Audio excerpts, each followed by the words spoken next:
Hello बच्चों। आज मैं आप लोग को बताने जा रहा हूँ हमारा सौरमंडल, आवर सोलर सिस्टम। हमारे सौरमंडल के बारे में आप लोग बहुत सारे प्रश्न करते रहते हो। मैंने सोचा आज आप लोग को सौरमंडल के बारे में ही कुछ बता देता हूँ। बच्चों देखो, सबसे पहली चीज़ है, सबसे जो इम्पोर्टेंट चीज़ है, आप लोग को ये याद रखना है कि हमारे सौरमंडल में 8 ग्रह होते हैं। टोटल कितने ग्रह होते हैं बच्चों? 8 ग्रह होते हैं। ठीक है, कौन कौन से ग्रह होते हैं? बुध ग्रह होता है, शुक्र ग्रह होता है, पृथ्वी ग्रह होता है, मंगल ग्रह होता है, बृहस्पति होता है, शनि होता है, अरुण होता है और वरुण होता है। ये 8 ग्रह होते हैं। ये नाम आप लोगों को हिंदी में एकदम अच्छे से याद रखना है और इंग्लिश में भी याद रखना है। ठीक है बच्चों, मैं एक एक करके आप लोगों को बताता जा रहा हूँ। देखो बच्चों, सबसे पहली चीज़ है कि ये जितने भी ग्रह होते हैं 8 ग्रह, ये सभी सूरज, सन, ये सन जो है ये पूरे सौरमंडल के केंद्र में होता है। और ये सारे के सारे ग्रह इसी केंद्र में, इसी केंद्र पे जो स्थित सूरज है, इसी का ये चक्कर लगाते रहते हैं। ठीक है, घूमते रहते हैं। जैसे पृथ्वी 365 दिन और 4 घंटे में एक चक्कर लगा लेती है, तो हम लोग बोलते हैं ना 1 साल हो गया। तो 1 साल में जैसे पृथ्वी चक्कर लगाती है, वैसे भी हर प्लैनेट चक्कर लगाते रहते हैं। ठीक है बच्चों, तो अब हम लोग देखते हैं एक करके कि कौन सा ग्रह नज़दीक है, कौन सा ग्रह दूर है। तो आप लोग चित्र में भी देखते रहेंगे और मैं जो बता रहा हूँ उसको सुनते भी रहेंगे। तो देखो बच्चों, सूरज के सबसे करीब है बुध ग्रह। सूरज के सबसे करीब कौन है? बुध ग्रह। इस चित्र में भी आप लोग देखो कि बुध ग्रह काफ़ी करीब है। बुध ग्रह को इंग्लिश में मरकरी बोलते हैं, MERCURY, मरकरी।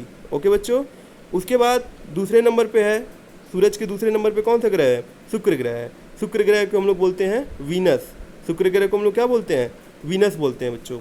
ठीक है, तीसरे नंबर पे हमारी पृथ्वी है, जिस पे हम लोग रहते हैं। देखो आप लोग, नीले कलर का दिख भी रहा है, हमारी पृथ्वी है। पृथ्वी को इंग्लिश में हम लोग क्या बोलते हैं? अर्थ बोलते हैं। ओके बच्चों, चौथे नंबर पे है मंगल ग्रह। मंगल ग्रह किस कलर का है? लाल रंग का है। देखो, इसीलिए इसको लाल ग्रह भी कहा जाता है। हमारे पृथ्वी को नीले ग्रह भी इसीलिए कहा जाता है क्योंकि यहाँ पानी बहुत ज़्यादा पाया जाता है, नीले कलर का दिखता है, तो हम लोग इसको नीला ग्रह भी कहते हैं। ठीक है, आगे आप लोग देखो बच्चों, 5वें नंबर पे कौन सा ग्रह हम लोग को मिल रहा है? 5वें ग्रह पे है बृहस्पति ग्रह। 5वें ग्रह पे कौन सा ग्रह है? 5वें नंबर पे कौन सा ग्रह है? बृहस्पति ग्रह। बृहस्पति को हम लोग इंग्लिश में क्या कहते हैं? जुपिटर। बृहस्पति को इंग्लिश में क्या कहते हैं हम लोग? जुपिटर बोलते हैं। और ये हमारे ब्रह्मांड का, ये हमारे सौरमंडल का सबसे बड़ा ग्रह है। ब्रह्मांड का नहीं है, सौरमंडल का सबसे बड़ा ग्रह है। मंगल ग्रह को हम लोग इंग्लिश में क्या बोलते हैं? मार्स बोलते हैं। इंग्लिश में इसको हम लोग क्या बोलते हैं? Mars, MARS, Mars. आगे बच्चों, बृहस्पति के आगे यानी कि सूर्य के 6वें नंबर पे कौन सा ग्रह है? शनि ग्रह है। सूर्य के 6वें नंबर पे कौन सा ग्रह है? 6वें स्थान पे कौन सा ग्रह पाया जा रहा है? शनि ग्रह। शनि ग्रह के देखिए आप लोग छल्ले भी हैं। शनि ग्रह के क्या हुए? छल्ले। जैसे अंगूठी आप लोग पहनते हो ना, छल्ले की तरह होता है, उसी तरह से शनि ग्रह के चारों तरफ छल्ले पाए जाते हैं। गैसीय छल्ले, गैस से बने हुए छल्ले पाए जाते हैं। इंग्लिश में इसको हम लोग सैटर्न बोलते हैं। इंग्लिश में हम लोग इसको क्या बोलते हैं बच्चों? सैटर्न। नेक्स्ट है बच्चों अरुण। अरुण को इंग्लिश में हम लोग बोलते हैं यूरेनस। ये भी शनि के अगले स्थान पे यानी कि सूर्य के 7वें स्थान पे जो ग्रह पाया जाता है उसको हम लोग अरुण बोलते हैं। फिर है बच्चों लास्ट में एकदम 8वें नंबर पे वरुण। वरुण को हम लोग इंग्लिश में नेपच्यून बोलते हैं। वरुण को हम लोग इंग्लिश में क्या बोलते हैं? नेपच्यून बोलते हैं। तो ये तो क्रम की बात हो गई कि पहले बुध है, शुक्र है, पृथ्वी है, मंगल है, बृहस्पति है, शनि है, अरुण है और वरुण। ये तो क्रम है सूर्य के चारों तरफ। और ये जितने भी प्लैनेट्स हैं, जितने भी ग्रह हैं, ये सूर्य से ही बने हुए हैं। सूर्य ही टूट के इनमें परिवर्तित हो गया है। ओके बच्चों, अब हम लोग इसकी कुछ खासियत जान जाते हैं कि कौन से ग्रह को क्या कहा जाता है, क्या होते हैं ये ग्रह। तो देखो बच्चों, सबसे पहली चीज़, अगर आपसे पूछा गया कि सूर्य के सबसे निकटतम ग्रह कौन सा है, तो बोलेंगे कि सूर्य के सबसे निकटतम ग्रह है बुध। अब आप लोग देखो, पहले नंबर पे कौन है? बुध है, तो सबसे करीब कौन हो गया? सूर्य के बुध हो गया। ठीक है बच्चों, दूसरे नंबर पे देखो शुक्र ग्रह है। शुक्र ग्रह को कई तरह के नामों से जाना जाता है। शुक्र ग्रह को हम लोग पहले चीज़ तो भोर का तारा भी कहते हैं। ठीक है बच्चों, सांझ का तारा भी बोलते हैं इसको, शुक्र ग्रह को। और हम लोग इसको जो है पृथ्वी की जुड़वा बहन भी कहते हैं, क्योंकि पृथ्वी, इसका आकार पृथ्वी के आकार के लगभग बराबर ही होता है, इसलिए हम लोग इसको पृथ्वी की जुड़वा बहन भी बोलते हैं। पूछा जाता है कि सौरमंडल का सबसे गर्म ग्रह कौन सा है, तो आप लोग बोलोगे कि सौरमंडल का सबसे गर्म ग्रह शुक्र ग्रह है। सौरमंडल का सबसे गर्म ग्रह क्या है? शुक्र ग्रह है। अब आप लोग सोचोगे कि सूर्य के सबसे निकट तो बुध ग्रह है, लेकिन सूर्य के सबसे निकट बुध ग्रह है, लेकिन गर्म ग्रह कौन सा है? शुक्र ग्रह है। ठीक है बच्चों, अब देखो बच्चों, पृथ्वी पे हम लोग रहते हैं। इसके बारे में आगे वीडियो में और मैं अच्छे से आपको बताता रहूँगा। लेकिन पृथ्वी को हम लोग नीला ग्रह कहते हैं। नीला ग्रह क्यों कहते हैं? क्योंकि यहाँ 71% पानी ही पाया जाता है। तो ये ब्रह्मांड से हम लोग को नीले कलर का ज़्यादा दिखाई देता है, इसलिए इसको नीला ग्रह कहते हैं। मंगल ग्रह को लाल ग्रह कहते हैं, रेड प्लैनेट। इसको रेड प्लैनेट भी बोलते हैं क्योंकि ये लाल रंग का होता है। यहाँ चट्टानें जितनी होती हैं ये लाल कलर की होती है। और हमारे सौरमंडल का सबसे ऊंचा पर्वत, जो पर्वत की जो चोटी होती है, ये लाल ग्रह पे ही पाया जाता है, जिसका नाम है निक्स ओलंपिया।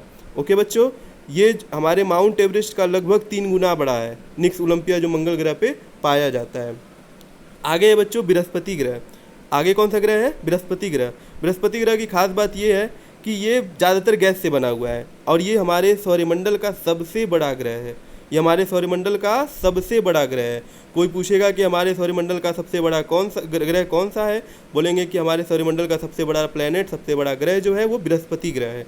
आगे बच्चों पूछा जाता है कि कौन सा ऐसा ग्रह है जिसके पास छल्ले होते हैं, तो आप लोग बताओगे कि जो शनि ग्रह होते हैं, सैटर्न, उसके छल्ले पाए जाते हैं, उसके छल्लेदार होता है वो। ठीक है बच्चों। उसके बाद है बच्चों अरुण और वरुण। अरुण और वरुण, ये नाम देखो एक ही तरह का है, अरुण और वरुण। वरुण में भी छल्ले पाए जाते हैं, अरुण में भी थोड़े बहुत छल्ले पाए जाते हैं, लेकिन छल्लेदार सबसे ज़्यादा कौन होता है? वो शनि ग्रह होता है। ठीक है बच्चों। और देखो बच्चों लास्ट में मैंने देखा, आप लोग देखो यहाँ पे कुछ मैंने यहाँ पे धब्बा बनाया हुआ है काले कलर का, धूमकेतु लिखा है मैंने इसको। धूमकेतु क्या होता है? देखो बच्चों, मंगल ग्रह और बृहस्पति ग्रह के बीच में बहुत तरह पत्थर के टुकड़े, बड़े बड़े शिलाखंड की तरह पत्थर के टुकड़े पाए जाते हैं। ये भी प्लैनेट की तरह ही घूमते रहते हैं, अपनी कक्षा में घूमते रहते हैं और कभी कभी अपनी कक्षा से निकल जाते हैं और किसी प्लैनेट की तरफ जाने लगते हैं। जैसे आप लोगों ने कुछ दिन पहले सुना था कि पृथ्वी पे एक उल्का पिंड गिरने वाला है, तो ये उसी तरह के धूमकेतु होते हैं, कभी कभी ये टूट के गिरने लगते हैं। ठीक है बच्चों। तो ये ज़्यादातर पाए कहाँ जाते हैं? पूछा जाता है धूमकेतु कहाँ पाया जाता है ये सौरमंडल में हमारे। तो जो ये धूमकेतु पाया जाता है, ये मंगल और बृहस्पति ग्रह के बीच में बहुत काफ़ी ज़्यादा पाया जाता है। ओके बच्चों। तो बच्चों आप लोगों को, मुझे उम्मीद है कि ये वीडियो आप लोगों को अच्छे से समझ में आ गया होगा। अगर आपको समझ में नहीं आया होगा तो आप हमको मैसेज करेंगे और मैं आपको इन सब चीज़ें जो बता रहा हूँ उसको मैं आपको लिख के भी दे दूँगा। ओके बच्चों।